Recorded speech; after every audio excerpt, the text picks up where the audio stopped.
વડોદરા મહાનગરપાલિકાની સામાન્ય સભામાં પાલિકાના કોંગ્રેસ પક્ષના નેતા અને સિનિયર કોર્પોરેટર ચંદ્રકાંત શ્રીવાસ્તવે અનેક મુદ્દે તંત્રનું ધ્યાન દોર્યું હતું. વડોદરા મહાનગરપાલિકાની વડી કચેરી ખંડેરાવ માર્કેટ ખાતે યોજાયેલી પાલિકાની સામાન્ય સભામાં પાલિકાના કોંગ્રેસ પક્ષના નેતા અને કોંગ્રેસના સિનિયર કોર્પોરેટર ચંદ્રકાંત શ્રીવાસ્તવે પૂરની સ્થિતિના કારણે વડોદરાવાસીઓને થયેલા નુકસાનને ધ્યાનમાં રાખી વેરા માફીની માંગ કરતી દરખાસ્ત ચડાવવાનું જણાવી તંત્ર પર આકરા પ્રહારો કર્યા હતા. આ સાથે જ આરોગ્ય અમલદારનું કોર્પોરેટર સાથે યોગ્ય વલણ ન હોવાથી તેમના વિરુદ્ધ પણ કાર્યવાહી થાય તેવી પણ માંગ કરી હતી. તેમજ અન્ય પણ વિવિધ મુદ્દાઓ અંગે તેમને તંત્રનું ધ્યાન દોરી રજૂઆત કરી હતી.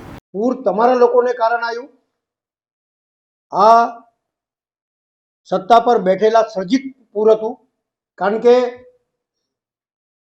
જે ઝોન હતા જેના લીધે ગ્રીનરી થાય, પાણી વધારો નીકળી જાય, જેને રિસ્ટ્રિક્શન ઝોન કહેવાય, એ રિસ્ટ્રિક્શન ઝોન સરકાર શું કોઈ બી ચેન્જ ના કરી શકે. કારણ કે લોકહિત માટેના જે રિસ્ટ્રિક્શન ઝોન હોય, આ લોકોએ રિસ્ટ્રિક્શન ઝોનને પણ ચેન્જ કરી અને લોકોને આપી દીધા મળતિયાઓના મળતિયાઓને. એ મળતિયાઓને લીધે આ વડોદરા શહેરમાં પૂર આવ્યું.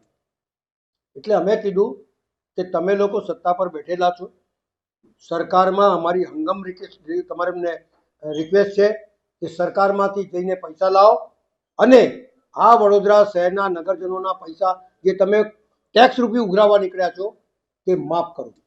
એ અમારી પહેલી ડિમાન્ડ હતી. મેડિકલ ઓફિસરની વાત નીકળી, તમામ લોકો બધા એના વિરુદ્ધમાં બોલવા લાગ્યા. એક જણે કીધું કે આવી રીતે મારી વાત નહીં કરવાની, એ વિરુદ્ધ એને જવાબ આપ્યો, બીજાએ બીજો જવાબ આપ્યો. તો મેં કીધું જો ભાઈ તમારામાં તાકાત હોય તો અમે દરખાસ્ત લખીએ છીએ, એમને આ નોકરી પરથી હટાવવાની દરખાસ્ત લખીએ છીએ, તમે સહીઓ કરો.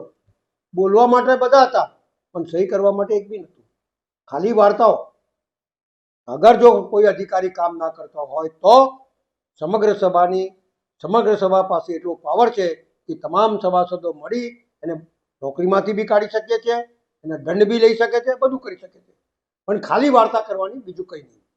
સમાચારોના સતત અપડેટ માટે TNN ન્યૂઝને YouTube પર સબસ્ક્રાઇબ કરી બેલ આઇકોન પ્રેસ કરો અને અમારી સાથે જોડાયેલા રહો Facebook, Instagram અને Twitter ઉપર.